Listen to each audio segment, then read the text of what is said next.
할렐루야. 네. 또 반갑습니다. 네. 또, 어저께 이어서 제가 2부 또 이야기를 시작해 보도록 하겠습니다. 네.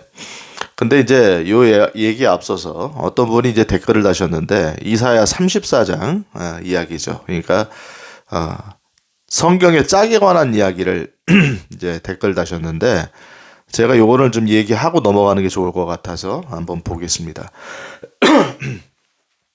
이사야 34장은 무슨 장일까요, 이 장이? 네. 이게 아마겟돈 장이에요, 아마겟돈 장. 아마겟돈 전쟁에 대한 예언이 있는 장입니다. 아시겠죠? 네. 그러니까 여기서 뭐가 돼 있냐면은 이거 보면 압니다. 자, 이사야 34장 8절에 보면은 그날은 주께서 원수 갚는 날이요. 이렇게 돼 있단 말이죠. 원수 갚는 날이다. 자, 그리고 아마겟돈 전쟁에 제가 공통적으로 나오는 얘기가 뭐라고 그랬어요? 새들이 만찬을 먹는다. 네. 이야기 많이 했죠, 제가. 그래서 에스겔 39장도 아마겟돈 전쟁이다. 새들이 만찬 먹는 거. 그 다음에 뭐예요? 계시록 19장에도 똑같이 나오죠. 새들이 만찬을 먹어라. 살육이 일어나기 때문에 결국은 시체가 널브러지고 새들이 와서 그 고기를 뜯어먹는 거. 그거를 설명하는 거예요. 여기도 똑같아요. 여기도 이제 새가 나오는 거죠.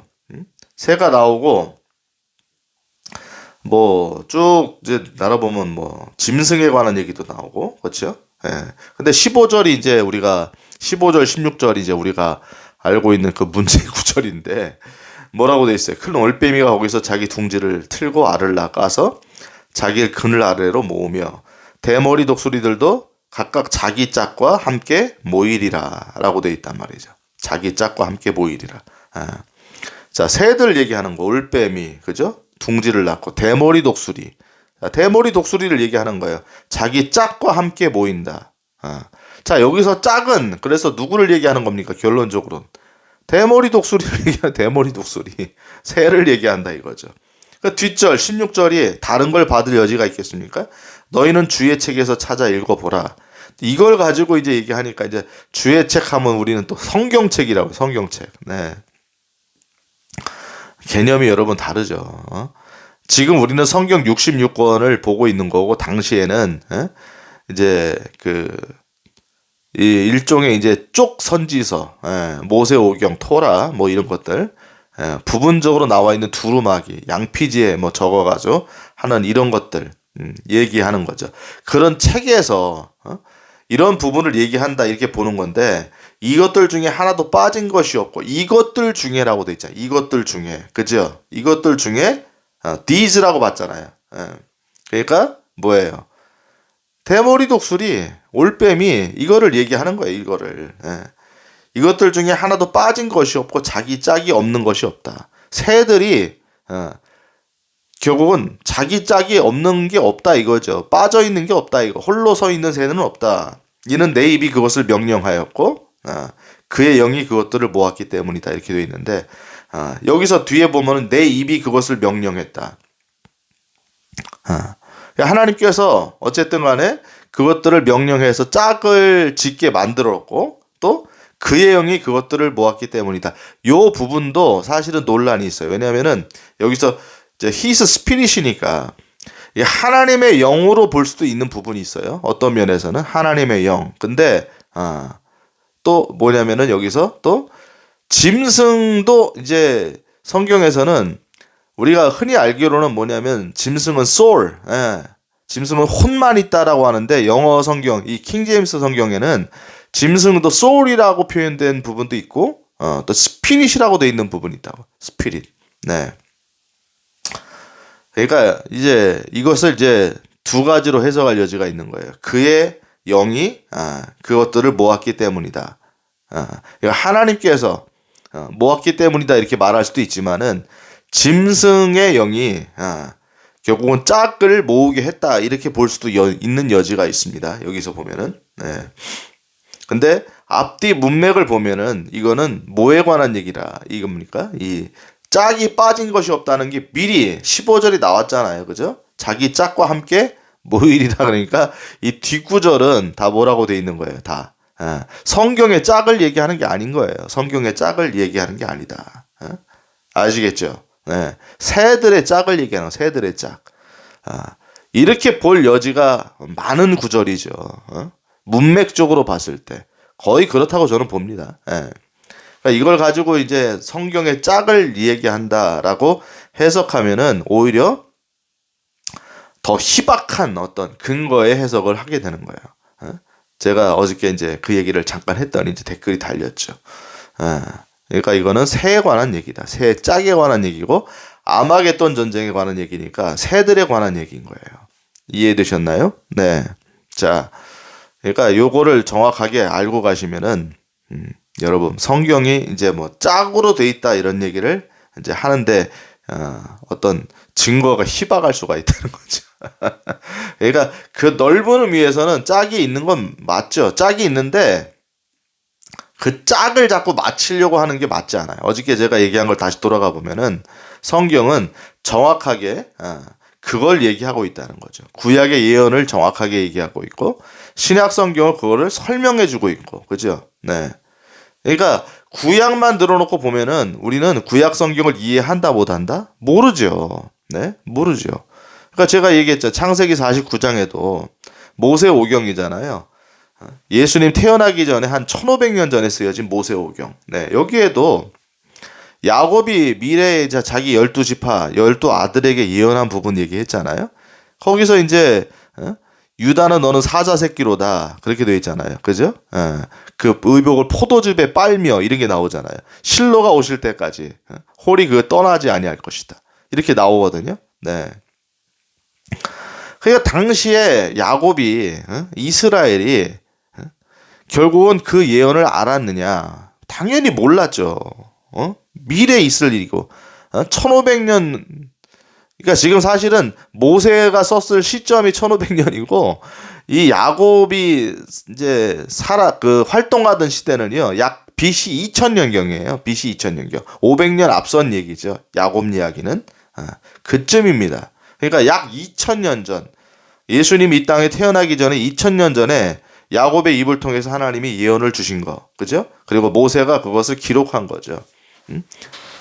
참 신비한 거죠. 보지도 않았는데 그것을 정확하게 기록한다는 거. 너무나 신비한 거예요. 그러니까 여러분 성경은 뭐냐면은 예언의 관점으로 보지 않으면은 성경은 다 뭐예요? 뭐 어떤 교훈의 관점으로 본다 이거예요. 교훈이다 다. 교훈으로만 보게 된다. 예언이 존재한다는 걸 보게 되면은 와 이게 뭐예요?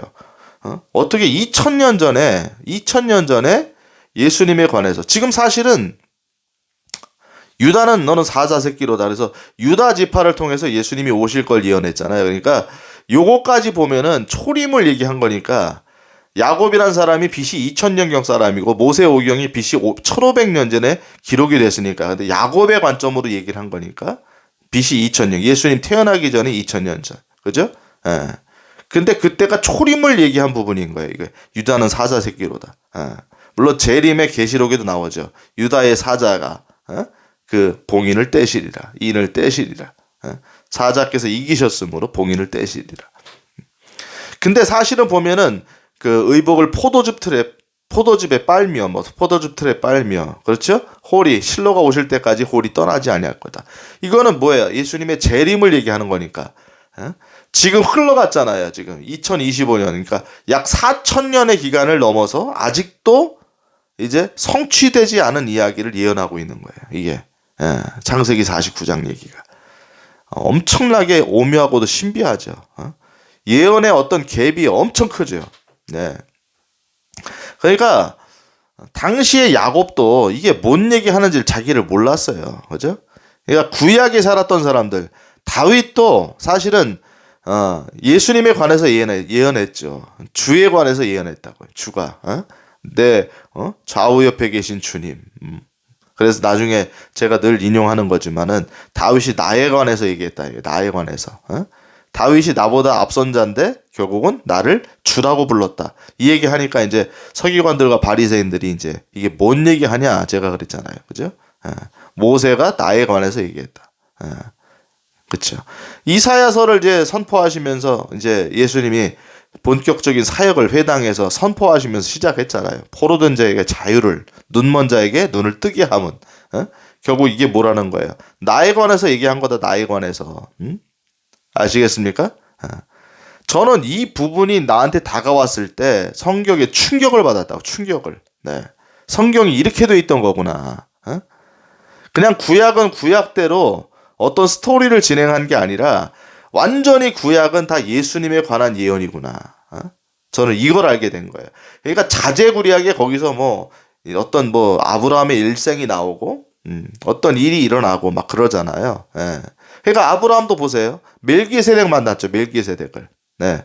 살렘왕 멜기세덱을 만났잖아요. 이 그 룻을 위하여 전쟁을 하고 돌아와서 그를 만났는데 히브리서가 뭐라고 이야기합니까? 히브리서가.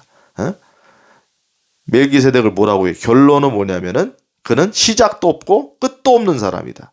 신비란 사람이에요. 결론은 뭘 얘기했던 거예요? 멜기세덱의 반차를 쫓아서 오신 예수 그리스도에 관한 예언이잖아요. 제 얘기가 맞아 틀려요. 그러니까 여러분 창세기부터 시작해서 창세기에 사실은 태초에 하나님이 천지를 창조하시니라 이렇게 돼 있잖아요. 그죠? 태초에 하나님이 천지를 창조하시니라. 근데 그거를 요한복음 1장 1절에서 뭐라고 해석합니까? 태초에 말씀이 계시니라. 그죠? 로고스에 관한 얘기를 하랬죠. 그 말씀이 하나님과 함께 계셨으니 그 말씀은 곧 하나님이시니라. 그가 없이 창조된 게 없다. 이게 나오잖아요, 여러분. 요한복음 1장에. 그렇죠? 그러니까 태초에 이 세상을 창조하신 분이 누구냐 이거예요. 창조하신 그 분이 드디어 요한복음이 그 창세기 1장 1절을 해석해 주는 거잖아요. 해석해 준다. 그분이 누구다? 예수 그리스도다. 그러니까 여러분 여기서 이제 혼란을 겪지 않으시려면 뭐라고 보셔야 되냐면 예수님 이제 삼위일체 하나님은 우리가 성경에서 엿볼 수 있다고 그랬죠. 어저께 제가 얘기했잖아요. 삼위일체 하나님. 어떤 분이 또 댓글 다셨더라고 보니까. 삼위일체 하나님은 절대로 분이라고 얘기하면 안 된다. 이게 무슨 얘기입니까 도대체가? 이게 무슨 얘기예요? 그러니까 본인이 그걸 써놓고도 본인이 이단 사설인지를 모르고 있는 거예요 이게. 삼위격. 네. 그러니까 칼빈주의 신학에서도 물론 삼위격이라고 표현됩니다. Three persons. 그죠? 삼위격을 얘기하지만 person이 뭡니까? person이. 존재하는 어떤 사람이잖아요. 존재하는 사람. 그리고 여러분 성경을 보세요. 삼위일체를 우리가 본인들이 정의했다는 거로만 삼위일체가 맞는 거예요? 왜 그 틀 안에 가둬놓으려고 합니까? 이거부터가 맞지 않는 거예요. 삼위일체 하나님은 성경 전체를 통해 설명이 되어야 됩니다. 그러면 예수님이 한 분이시다. 하나님이 어떤 분으로 계신다. 이런 표현이 맞아요, 틀려요? 당연히 맞죠. 성령님은 어떤 분이다. 제가 이렇게 표현했습니다. 성령님은 어떤 분이다. 이 말이 맞아요, 틀려요? 이걸 틀렸다고 얘기할 수 있나요? 이거 말도 안 되는 얘기지. 그러면 하나님이 계시다. 그분이 계시다. 예수님, 그분이 계시다. 성령님, 그분이 계시다라고 표현하는 게 잘못됐다? 지금 그분은 그걸 써놓은 거라고. 그러니까 본인이 써놓고도 본인이 이단을 얘기한 거를 모르고 있어요. 모르고 있다. 위격으로만 얘기해야 된다. 왜 성경을 삼위일체 하나님이라는 말이 성경에 나오지도 않는 말인데 본인이 자기의 정의를 가지고 하나님을 가두려고 합니까? 성경 전체는 그 얘기하지 않는데. 여러분 예수님이 하나님, 성부 하나님과 어떤 또 다른 하나님으로 존재하시는 분이 아니에요? 그러니까 이거예요, 여러분. 그 마치 그 계시록에 나오는 얼굴이 뭐 어떤 것으로 뭐 독수리요, 어떤 사람이요 이러면서 그룹을 얘기하는 거죠, 그룹. 모습이 달라지는 걸 얘기하는 그게 양태론이다, 양태론. 양태론. 뒤통수 본 거고 그거는 옆통수 본 거고 앞통수를 본 거다. 이런 식으로 설명하는 거야. 그러면 뭔 얘기를 한다는 거야, 결론적으로는. 성부 하나님과 예수님은 사실은 똑같은 분인데 모습만 바뀌어 보이는 거다. 이렇게 말하는 거잖아. 이게 이단 사설이라니까요. 이게 양태론이라는 거야, 양태론. No, 성경은 그렇게 얘기하지 않아요. 성경은 성부 아버지 하나님이 분명히 계신다는 거예요. 아버지 하나님. 그죠? 계시록에는 보좌로 설명되어 있죠. The throne, 보좌로 설명되어 있고. 그럼 보이는 유일한 하나님이 누구예요? 보이시는 유일한 하나님. 육신을 입으셔가지고 우리에게 오셔서 제자들이 그랬다고는 제가 얘기하잖아요. 제자들이 아버지를 보여달라고 하니까 너희가 나를 봤는데 어찌하여 아버지를 보여달라고 하느냐. 나를 봤다 이거예요. 그죠? 그러니까 보이시는 유일한 하나님. 그리고 아버지는 영이시기 때문에 보이지 않으시죠. 그 보좌에서 음성만 나오신다. 음성만. 네. 그렇죠. 보이지는 않으세요. 그러니까 유일하게 보이는 하나님은 누구냐? 예수 그리스도죠. 그죠? 그러니까 하나님 아버지가 계시고 예수님이 계시는데 또 성령님이 또 일곱 등불. 성경 전체를 보면 등잔대 있잖아요. 등잔대로 표현되는 거죠. 일곱 등잔대. 그게 성령님이죠. 그러니까 이분이 계신다는 거. 그래서 예수님도 뭐라고 하셨습니까? 그분이 오시면 이라고 되어 있잖아요. 그분이 오시면 너를 의에 대하여 진리에 대하여 심판에 대하여 증거하시리라. 이렇게 되어 있잖아요. 그러니까 그분이라고 얘기했잖아요. 그러니까 그분의 대답이 안 맞죠? 네. 분이라고 말할 수 있는 거잖아요, 여러분들. 그러니까 이런 댓글들이 달리니까 참 이게 제가 어저께도 얘기했지만은 말을 해도 소용이 없다는 생각이 막 드는 거지. 참나. 뭔 얘기를 하면은 막 득달같이 와서 댓글들을 달아놓으시고 본인들이 뭐를 실수하는지도 모르고 있다 이거예요. 그냥 뭐 저는 욕하거나 뭐 이런 거 아니면은 제가 쓰라고 그냥 둡니다. 그래서 여러분들이 보고 판단하시라고. 여러분들이 보고 이거는 잘못된 이야기구나. 그런 판단력이 서야 이게 여러분들의 어떤 신앙이 굳건해지고 교리적으로도 굳건해지게 되는 거예요. 아시겠죠? 이게 말이 안 되는 거죠. 세 분이 계시는 겁니다. 그분이 완전한 하나이시다. 혹은 한 분이라고 얘기해도 잘못된 건 아닌데 어저께 얘기를 또 리바이벌하네. 그죠? 한 분이라고 얘기해도 잘못된 건 아니다. 근데 그 한 분 때문에 하나님이 세 분이란 사실을 간과하면 안 된다. 그거를 해치면 안 된다 이거죠. 그 논리가. 이해되셨죠? 네. 그러니까 이렇게 봐야 되는 거고. 자, 오늘 제가 이제 할 얘기가 벌써 이제 많이 시간이 지나갔는데. 자, 어저께 제가 퍼즐이라고 그랬잖아요. 성경은 퍼즐이다. 그러면 성경에서 제가 분명한 얘기를 했죠. 신구약 전체를 통해서 예수 그리스도가 주제다 이거예요. 그래서 야곱도 그것을 사실은 예언을 하나님께서 하나님의 영으로 예언하셨을 거 아니에요. 그러니까 예언을 했지만은 예수님에 관해서 그가 완전히 본 건 아니죠. 희미하게 보는 거예요. 희미하게. 다윗도 마찬가지죠. 그를 주라고 명령하면서 시편을 썼는데 그리고 본인이 쓴 시편이 예수님이 십자가에서 달리시고 예수님이 하신 말씀들을 그대로 되면한 거를 다윗도 몰랐다 이거 몰랐다. 다 알았다고 보면 안 되죠. 다윗이 어렴풋이 본 거죠. 어렴풋이. 예. 그리고 드디어 다윗은 이제 BC 1000년경 사람이니까 1000년 뒤에 드디어 예수님께서 이 땅에 그 예언을 완전히 이루시는 예수 그리스도께서 오시는 거죠. 그리고 딱 이사야서를 선포하시면서 이 말씀이 이루어졌다는 것을 다 얘기하시잖아요. 다니시면서 오늘날 이 말이 이루어졌도다. 모세가 나에 관해서 다윗이 나에 관해서 얘기했던 것. 이사야가 결국은 나에 관해서 얘기했던 거다. 그 얘기를 하고 다니신 거죠. 예수님께서. 구약의 만나도 설명하시면서 제가 어저께 얘기했던 거죠. 요한복음 6장. 구약의 만나 사건이 바로 나를 얘기했던 거다. 요나 사건이 결론은 뭐예요? 나를 얘기했던 거다. 요나가 물고기 뱃속에서 3일 동안 죽었던 거다. 내가 그렇게 될 거다. 그리고 물고기 뱃속에서 토해냈을 때 니느웨 성에 도착했을 때 뭐 했던 거야? 죽었다가 살아난 거다. 아시겠죠? 나도 결론은 뭐예요? 죽었다가 3일 만에 살아날 거다. 이 얘기들을 제자한테 다 해주셨는데 제자들이 이해를 못하는 얘기인 거예요. 다. 그죠? 당시에는 다 이해를 못한 거예요. 이게 성경이 굉장히 진솔한 얘기죠. 그러니까 성경은 가식도 없고 거짓이 없는 거예요. 왜냐하면 그 사람들의 반응이 그대로 나오잖아요. 그죠? 어떤 분들도 그런 얘기 하잖아요. 왜 부활의 사건이 실제로 있었는가라고 설명할 때 정황을 보는 거죠. 성경 안에서. 예수님의 제자들이 베드로를 위시해가지고 뭐 했습니까? 예수님 십자가에 이제 달리시려고 끌려가셨을 때부터 베드로도 예수님 3번이나 부인하고 제자들은 다 도망갔다니까. 다 도망갔어요. 예수님 곁에서 예수님을 지켜보던 사람들은 다 누구냐면 여자들이었다. 여자들. 마리아, 막달라 마리아, 예수님 어머니 마리아, 또 다른 마리아. 네. 다 그 여자들이었어요. 여자들이 굉장히 대단한 거예요. 바울 선생님은 여자는 교회에서 잠잠하라 이렇게 말씀하셨죠. 네. 그러니까 그것도 의미 있는 하나님의 말씀이고, 그런데 또 여자분들이 또 신실하게 주님을 배반하지 않고 따라가는 게 또 성경의 굉장히 중요한 한 축이죠. 네.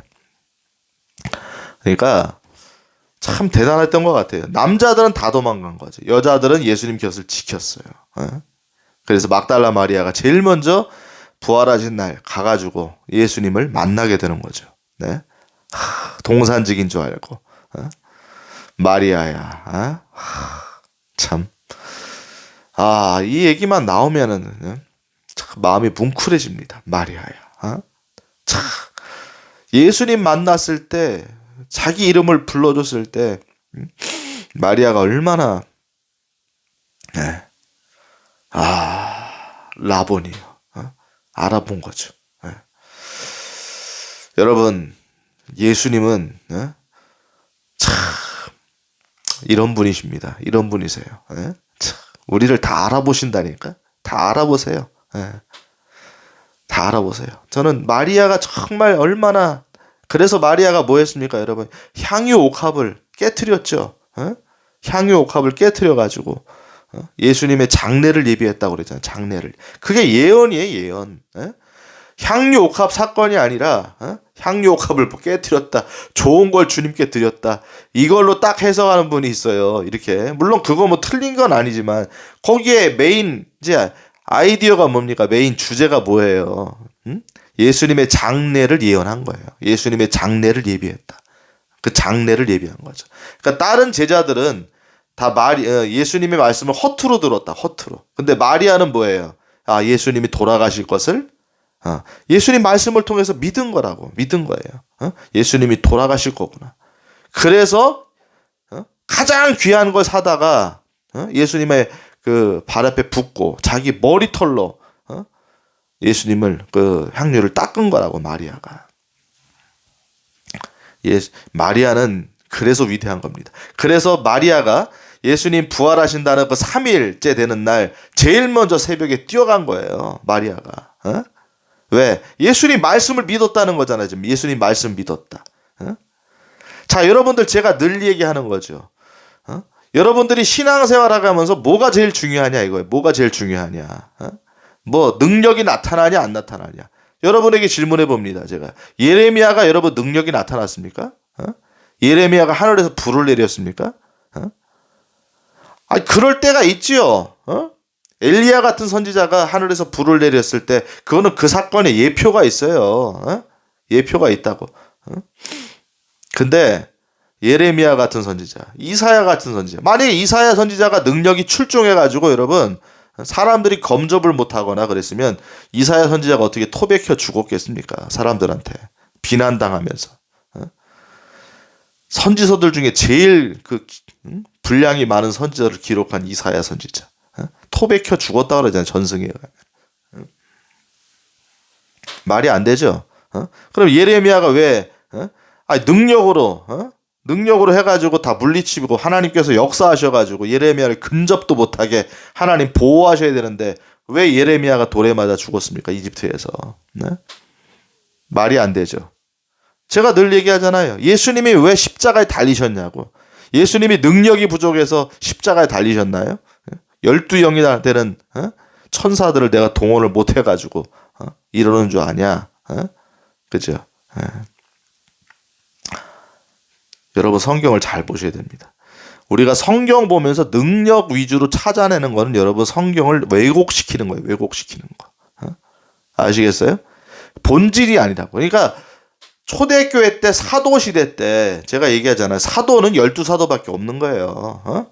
마띠아를 이제 제비 뽑는 거, 가룟 유다는 제 길로 갔고 마띠아가 이제 제비 뽑지만은 진짜 예수님이 임명한 사람은 사도 바울 선생님이잖아요. 그러니까 12제자 외에는 사도가 없는 거라고. 사도가 없어요. 아포스톨로스가 없다 이거죠.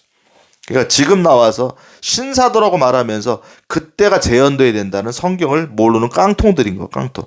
그때부터 예수님의 본질은 뭐냐면은 보고 믿는 게 아니라고 했잖아. 제가. 너는 보고 믿느냐? 보지 않고 믿는 자들이 복되도다. 도마 얘기 많이 하죠, 제가. 나는 요나의 표적 위에는 너희들에게 보여줄 표적이 없다. 그러니까 표적을 보여주실 때마다 오병이어를 얘기하실 때마다 요한복음 6장이죠. 결국은 뭐예요? 사람들이 그 먹을 것만 보고 쫓아왔다. 이거. 그래서 진짜 얘기를 하니까 다 도망갔다 그랬잖아요. 제가. 예수님이 진짜 얘기하니까 내 살과 피를 마시지 않고 나와 상관이 없다. 나는 마지막 날에 그를 살릴 거다. 이런 얘기 하니까 거기 오병이어 먹었던 사람들이 남자만 5,000명, 약 2만 명의 군중들이 다 도망갔다니까. 싹 다 도망갔어요. 그래서 제자들한테 늘 얘기하는 얘기죠. 제자들한테 물어본 거죠. 너희도 가려느냐? 그때 제자들이 한 말이 뭡니까? 생명의 말씀이 여기 있사오니 내가 어디로 가리이까? 자, 여기서 제자들의 말을 보세요. 생명의 말씀만 보고 가는 거라고, 제자들은. 여러분, 그러니까 제자들도 능력을 행했죠. 그러니까 그건 뭐를 위해서 그런 거예요? 당시에 복음이 전파되는 걸 위해서 그런 거고, 그 당시에 보면은요, 복음이 전파됐고, 또 하나님께서 복음의 초창기 때 그 역사를 하셨단 말이죠. 그런 일들이 있었어요. 그죠? 제가 얘기했죠. 유대인의 관점에서 이스라엘의 율법 시대까지 보면은요, 율법 시대는 항상 뭐가 필요하다? 하나님 말씀이 오게 되면은 거기에 상응하는 표적이 와야 돼요. 표적이. 그러니까 기적들이 율법 시대에 있었어요, 없었어요? 이스라엘에게 해당하는 율법 시대는. 아시겠죠? 율법 시대에 여러분 기적이 있어요, 없어요? 어마어마하게 많죠. 어마어마하게 많아. 예수님 오셨을 때도 율법 시대라고 그랬잖아요, 제가. 그렇죠? 마지막 선지자는 요한까지다. 누가복음 16장 16절 나오죠. 그 다음부터 천국을 침노한다. 그죠? 마지막 선지자가 여러분 요한이라고. 세례 요한. 침례 요한. 네? 그러니까 예수님 당시 오셨을 때 복음서가 기록될 그 당 십자가 사건 전에 얘기하는 겁니다. 십자가 사건 전은 다 구약이에요. 구약. 그러니까 기적들이 있어요, 없어요? 표적들이 있어요, 없어요? 여러분, 율법 시대, 모세 시대 때 표적이 있었어요, 없었어요? 어마어마하죠. 홍해를 건너가기도 하고 10가지 재앙을 이집트에 부었기도 하고, 그죠? 만나가 내리고 막 옷이 헤어지도 않고 신발이 해지도 않고. 얼마나 많은 기적을 얘기해야 됩니까? 얼마나 많은 기적들을 얘기해야 돼. 근데 그 기적들을 다 보고 뭐예요? 1세대 출애굽한 이 1세대 사람들은요, 믿음이 없어서 다 빠꾸당했다니까. 빠꾸당해서 가나안 땅에 못 들어갔어요. 가나안 땅에 못 들어갔다. 저는 요즘에 이걸 가지고 제가 심각하게 보고 있는 거죠. 그러면 과연 그 사람들이 1세대 사람들은 구원을 받은 것이냐 받지 않는 것이냐. 어찌 보면 구원의 증표들은 다 있어요. 뭐냐면 보세요. 자, 홍해를 건너갈 때 이스라엘 그 출애굽한 1세대를 얘기하는 1세대. 그죠? 근데 건너갔을 때 뭐를 받았습니까? 그죠? 바울 서신에 보면 침례를 받은 거예요. 그죠? 그러니까 침례라는 건 뭐예요? 예수님과 함께 죽었다가 예수님과 함께 사는 거를 예표하는 거죠. 물에 들어갔다 나오는 거니까. 그게 이제 신약의 설명이 되는 거니까. 예수와 함께 죽고 예수와 함께 사는 거를 예표한 게 침례죠. 그러니까 홍해를 건너갈 때 침례를 받았다, 분명히. 그들을 침례를 받았어요. 자, 그리고 광야에서 뭘 먹었어요? 만나를 먹었잖아. 예수님의 살을 예표하는. 네? 나는 하늘에서 온 빵이라. 요한복음 6장을 여러분 다시 읽어보세요. 그래서 정확하게 설명이 되어 있으니까. 만나가 결국 예수님을 예표한 거예요. 예수님의 몸을 예표한 거라고. 그들이 예수님 몸을 먹었잖아요. 그 반석에서 물을 냈죠. 반석에서 물을 내니까 그 반석이 뭐라고 그랬어? 반석은 예수 그리스도다. 설명하고 있죠. 그죠? 그 반석에서 물이 나왔죠. 그 물은 누구를 얘기하는 거예요? 결론은 생수이신 예수님, 생명의 물이신 예수님. 그렇죠? 내가 너 누군 줄 알았다면은 사마리아 여인, 그죠? 우물가의 여인 얘기하는 거죠. 내가 영원히 목마르지 않은 우물을 나에게 달랬을 거다. 그 물을 달라고 그랬잖아요. 그 물을 달라. 다 연결돼야 안 돼, 성경에. 다 연결되죠. 제가 어저께 얘기하다가 이제 다른 얘기로 이제 전환되는 바람에 정확하게 안 얘기하고 왔는데, 예수님이 가이사라 빌립보에서 이제 이스라엘 북쪽에 있어요. 갈릴리 위쪽에 있는 게 가이사라 빌립보. 거기서 뭐라고 그랬냐면은 시몬 베드로가 너는 나를 누구라 하느냐 그랬으니까 주는 그리스도시요 살아계신 하나님의 아들이십니다. 칭찬받았죠, 예수님에게. 그러면서 뭐라 그래요? 내가 이 반석 위에 교회를 세우리니 음부의 권세가 이기지 못하리라. 지옥의 문들이 이기지 못하리라. 제가 어저께 얘기했잖아. 자, 여러분, 이 반석은 누구를 얘기하는 거예요? 이 반석은 베드로? 그러니까 이 해석이 잘못되니까 뭐가 나온 거예요, 여러분? 로마 카톨릭이 나오는 거예요. 거기서 로마 카톨릭이. 로마 카톨릭은 AD 313년에 이제 콘스탄틴이 이제 공인했잖아요, 그죠? 콘스탄틴이 공인을 하게 되고 나오는데 좋은 출발로 시작했습니까? 아니에요. 여러분, 당시에 이교도들과 결론은 뭐냐면은 합의를 본 거라고. 합의를 본 거예요. 그러니까 순수하게 복음이 이제 313년 전까지는 핍박받는 교회였잖아요. 핍박받는 교회. 그죠? 그럴 때는 복음이 어땠어요, 여러분? 순수했죠. 근데 공인이 되고 나서부터 공인됐으니까 잘 된 거다. 물론 하나님의 역사가 콘스탄틴 황제를 통해서 하나님이 주도하신 부분이 있는 거겠죠. 그런데 하나님이 뭐 역사적인 황제라든지 뭐 그런 사람들을 뭐 배드 샘플이든 좋은 샘플이든 굿 샘플이든 다 쓰셨다 이거예요. 다 쓰셨다. 근데 어쨌든 그 콘스탄틴의 공인을 통해서 교회가 좋은 길로 갔느냐? 아니죠. 결국 로마 카톨릭 시대를 연 거예요. 로마 카톨릭 시대를 열었고 결론은 뭐냐면 아까 얘기했던 이 반석을 뭐라고 해석한 거예요. 그래서 베드로. 저희 아들도 이제 그 베드로 성당 갔다 왔다는데 뭐 베드로 성당에 베드로의 시신이 있다. 거기다가 이제 그 성당을 졌다. 베드로. 그래 일대 교황을 베드로라고 얘기하잖아요. 그러니까 뭐가 문제가 된 거야? 해석이 잘못된 거지. 그 반석은 여러분 성경에서 일관성 있게 얘기하는 반석이 누굽니까? 예수 그리스도예요. 예수 그리스도. 이 반석 위에 내 교회를 세우리니 음부의 권세가 이기지 못하리라. 이 반석은 예수님. 그러니까 모퉁이돌 예수님. 광야에서 물을 먹었을 때 쳤던 그 반석에서 나왔던 샘물. 그 반석이 예수님. 여러분 성경에서 반석은 다른 걸 해석될 여지가 없는 거예요. 물론 게바가 반석이란 뜻이죠. 베드로. 원래 이름은 시몬이잖아요. 그죠? 예수님께서 이제 이름을 이제 어떻게 보면 별명으로 바꿔주신 거죠. 게바, 베드로. 그럼 반석이란 뜻이죠. 왜 그랬냐면 너가 바로 내가 반석인데 나처럼 살라라고 지어주신 거니까 베드로가 반석이 아니에요. 여러분 성경에서는 일관성 있게 예수님. 그러니까 예수님이라는 반석 위에 교회를 세운다 그 얘기입니다. 이제 우리 개혁주의 신앙에서는 이제 이걸 갖다가 베드로의 신앙 고백이라고 얘기하는데 뭐 그렇게 얘기하는 것도 틀린 건 아니에요. 왜냐하면 주는 그리스도시요라고 돼 있잖아요. 주는 그리스도시요. 살아계신 하나님의 아들이십니다. 이 반석이죠. 그러니까 주가 반석인 거잖아요. 그죠? 이 신앙 고백의 요점이 반석인 예수님을 얘기하는 거니까. 이해되셨죠? 여기서 그러니까 해석이 잘못되니까 로마 카톨릭이 나온 거고 교황 제도가 나오는 거예요. 일대 교황을 베드로라고 얘기하고 교황들이 결론은 뭐냐면은 성경을 없앴다 이거죠. 중세 암흑기는 그래서 성경을 없앤 거죠. 라틴어로 이 주교들이나 이 사람들이 설교하지 않으면은 못 알아듣는 거, 못 알아들어. 성경을 라틴어 성경 외에는 인정하지 않으니까 일반 사람들이 성경을 접할 수도 없는 거고 성경에 암흑시된 거예요. 그러니까 중세라는 거는 로마 카톨릭은. 이해되셨죠? 그러니까 로마 카톨릭이 진행되면서 로마 카톨릭 체제를 이제 유지하기 위한 어떤 신학적 교리가 나와야 될 거 아니에요. 그게 뭐냐면 무천년주의라고. 무천년주의.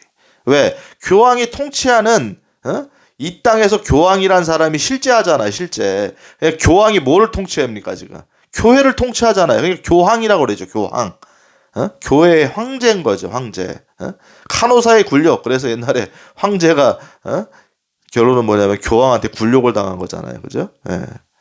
그러니까 완전 황제권이 강화돼 가지고 이 황제가 실제로 눈에 보이고 교회를 통치하는 시대니까 성경을 갖다가 뭐예요? 이 천년왕국은 없는 거다. 그러니까 여러분 천년왕국을 성경에서 감추려고 하는 거는요. 이거는 또 다른 견해의 얘기가 아닌 거예요. 이거는 뭔가가 있는 거죠. 음모론이 아니죠. 잘못된 거니까.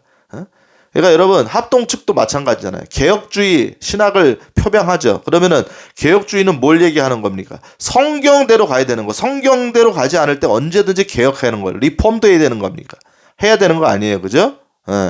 그러니까 제가 얘기하는 게 여러분 타당성이 있는지 없는지 여러분들이 판단해 보세요.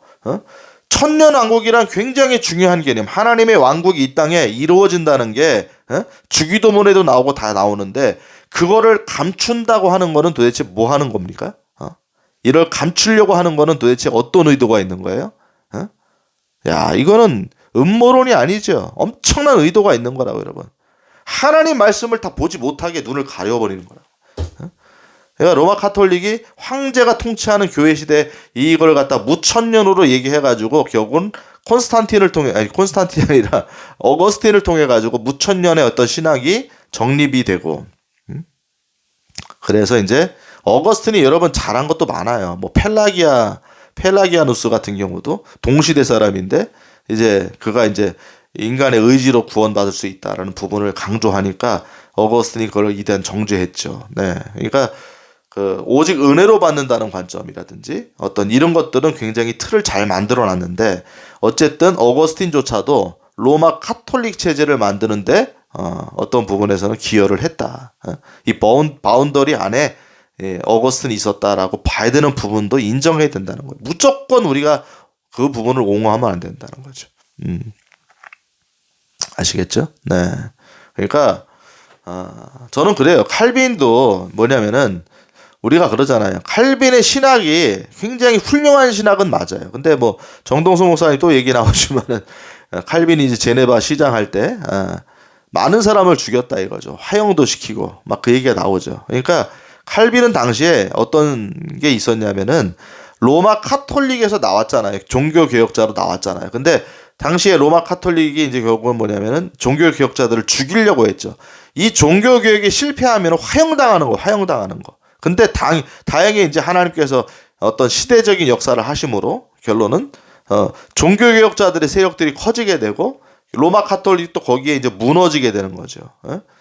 무너진 것까지는 아니고 굴복하는 거죠. 그러니까 종교 개혁이 성공하게 되니까 사람들이 거기에 이제 주된 세력들이 모이게 되고 로마 카톨릭은 축소되는 거죠. 일반적으로. 이렇게 된 거죠. 로마 카톨릭 그래서 없어진 게 아니잖아요. 지금까지도 아주 굳건하게 존재하잖아요. 전 세계에. 이렇게 되는. 교황청도 아직도 바티칸에 그대로 있는 거고. 이렇게 되는 거죠. 거기서 만약에 실패했다면은 화형당한다고. 요한 칼빈도 뭐 다 화형당하는 거예요, 그냥. 그죠? 그러니까 여러분, 당시에 칼빈이 왜 거기 나와서 화형 그 일들을 했는지를 이제 우리가 뭐 그걸 다 좋게 볼 수는 없지만은 역사적 바운더리 안에서 이해된다. 역사적 상황 안에서 이해를 해야지. 지금은 굉장히 서로 죽지 않으면 죽는 전쟁인 거죠. 종교적 안에서도.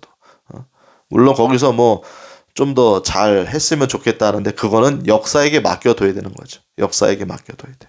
칼빈도 이 로마 카톨릭이라는 틀을 완전히 벗어나기는 그때 당시는 무리가 있었다 이거예요. 무리가 있었다. 아시겠죠? 로마 카톨릭에 워낙 오랫동안 1500년대 이제 사건이니까 약 한 1000년간의 로마 카톨릭, 그죠? 약 1000년 넘죠. 1000년 넘는 기간에 로마 카톨릭 기간이 왔기 때문에 엄청난 오랫동안 그 시간이 있었잖아요. 그러니까 요한 칼빈이 종교개혁을 했다 할지라도 루터가 했다 할지라도 그런데 당시에 틀은 남아있는 거죠. 그러니까 세례라든지 사실 침례죠. 침례. 근데 저는 사도 바울 선생님 제가 얘기했잖아. 나는 침례를 주러 온 게 아니라 복음을 전하러 왔다. 나는 그래서 가급적으로 내 이름으로 침례를 주지 않았다라고 바울 서신의 이야기를 하잖아요. 그러니까 여러분 이거 가지고 너무 침례 하지도 마세요. 침례를 위해서 바울 선생님이 오신 게 아니라니까. 우리도 똑같죠, 여러분. 우리가 침례를 위해서 존재하는 사람입니까?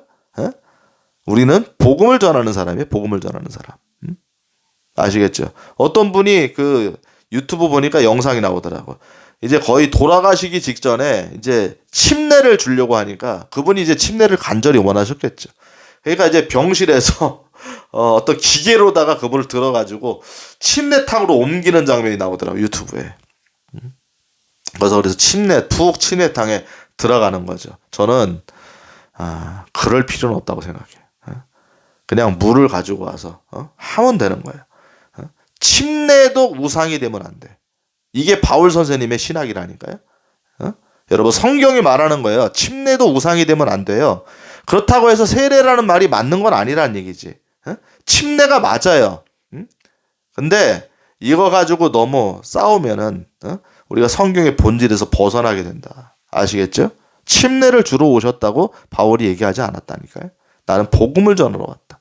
그러니까 복음 전하면 되는 거고 물이 있으면 침례를 주고 물이 없으면 물을 뿌려서 하는데 용어는 침례다고 얘기를 하는 게 좋겠지. 아시겠죠? 이런 거다 이런 거. 네? 아 맞아 40분이 또 돼가는데 제가 할 일은 되게 많아요. 또 3부 또 들어가야겠네 3부. 네. 그러니까 성경을 보는 이 퍼즐의 관점에서 다 이렇게 돼 있는데 3부에서도 제가 할 얘기가 많습니다. 이 공간복음을 제대로 해석하고 이스라엘의 대체 신학의 문제라든지 그 다음에 또 뭐예요? 그러니까 율법 시대와 은혜 시대, 교회 시대를 구분하는 거라든지 이런 걸 구분 못하면 또 성경이 엉킵니다. 공간복음을 이해를 못하면 성경이 엉켜요. 마태복음, 마가복음, 누가복음의 관점을 보지 못하면 성경이 또 엉키는 거예요. 이 퍼즐을 못 맞춘다고. 퍼즐을 맞추는데 조건이 있는 거, 조건이. 아시겠죠? 이런 거라든지. 이런 것들을 알아놔야 여러분들이 성경의 퍼즐을 맞추게 되고 완성이 된다고, 완성. 그러면 다른 길로 갈 여지가 없다 이거죠. 자, 그거는 3부에서 또 여러분과 함께 얘기를 해보고 오늘은 또 여기까지 하도록 하겠습니다. 여러분 또 들어주셔서 너무나 감사하고 잘 제가 얘기한 걸 잘 생각해 보세요. 그냥 아는 거 가지고 막 댓글 달려고 하지 마시고 여기 이제 몇 분은 그냥 제 얘기를 들으러 온 게 아니라 제 얘기를 비판하러 오신 것 같아. 그냥 뭔 얘기를 해도 자기 얘기를 써. 뭔 얘기를 해도 그렇게 여러분들이 하고 싶은 얘기가 있으시면은 그렇게 하고 싶은 얘기가 있으면 여러분이 유튜브로 하세요. 왜 유튜브를 안 하시는 거야? 비난받을까 봐 못하나요? 그냥 여러분들 유튜브로 하세요. 찍어서 올리세요. 그리고 댓글창을 열어놓으세요. 뭐라고 얘기하는지 다 들어보세요. 그렇게 하시면 되는 거예요. 여기 와가지고 제 얘기를 비판하려고 와가지고 탁 스탠바이 하지 마시고. 아시겠죠? 네. 오늘도 여기까지 하도록 하겠습니다. 오늘도 행복한 하루들 다 되시기를 바랍니다. 할렐루야.